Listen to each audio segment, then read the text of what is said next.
Donc, ça, c'était le premier point. Nous allons passer au deuxième point. Nous avons, dans le deuxième point, on dit, nous avons une responsabilité envers les plus faibles dans la foi. Si quelqu'un peut lire 1 Corinthiens 8, le verset 7 à 12. Quoi qu'il en soit, chaque homme n'a pas cette connaissance car quelqu'un qui jusqu'à présent ont conscience de l'idole la mange comme une chose offerte à un idole et leur conscience étant faible est souillée. Mais l'aliment ne nous recommande pas à Dieu, car si nous mangeons, sommes-nous meilleurs, et si nous ne mangeons pas, sommes-nous pires. Jusqu'à combien? Jusqu'à 12. Mais faites attention que cette liberté que vous avez ne devienne une pierre d'achoppement pour ceux qui sont faibles. Car si quelqu'un de vous, toi qui as de la connaissance assise à la table dans le temple des idoles, la conscience de celui qui est faible ne sera-t-elle pas encouragée à manger des choses qui sont offertes aux idoles? Et le frère faible pour lequel Christ est mort périra pas ta connaissance, mais lorsque vous péchez ainsi contre les frères et que vous blessez leur conscience faible, vous péchez contre Christ. Amen. Amen. Ici, mes frères et sœurs, Paul poursuit en disant que tout le monde n'a pas cette même connaissance.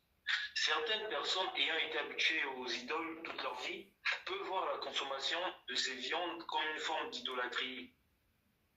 Et je ne sais pas si vous voyez de quelle viande je parle. C'est les viandes, comme par exemple on prend le mouton, je sais pas, un mouton, une chèvre, on va donner comme sacrifice aux idoles.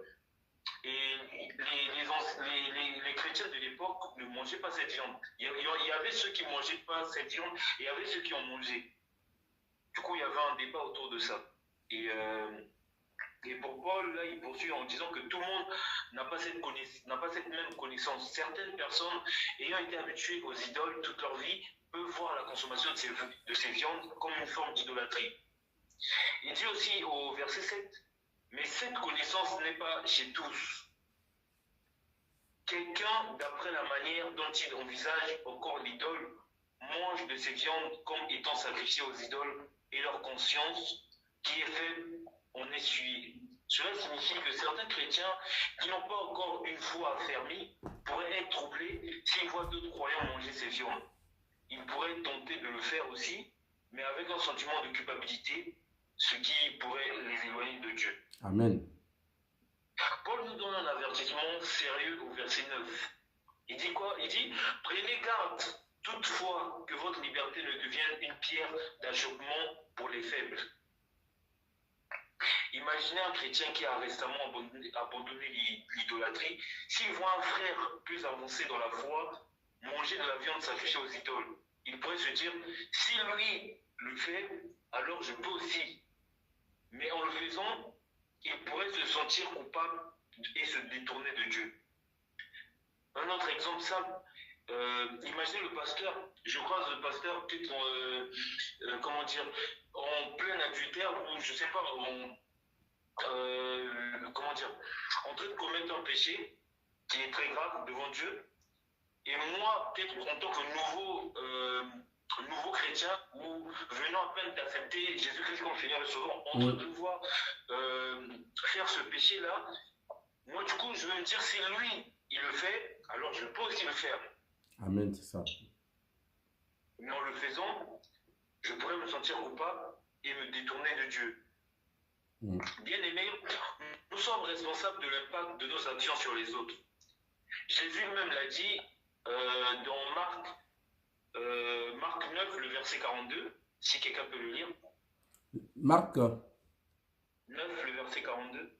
Marc 9, le verset 42. Attends, je vais chercher parce que j'étais sur notre Bible. Marc 9. Marc 9. Le verset 42. Le verset 15, hein? Non, Marc 9, le verset 42. 9, ok. Verset 42. Voilà ce qui est écrit. Mais si quelqu'un scandalisait un de ses petits qui croyait et qui voudrait mieux pour lui qu'on lui mit un coup, qu'on lui mit au cou une grosse moule de moulin et qu'on le jeta dans la mer. Voilà ce que Jésus dit. Amen. Amen. Amen. Donc ici on dit, si quelqu'un scandalisait un de ses petits qui croit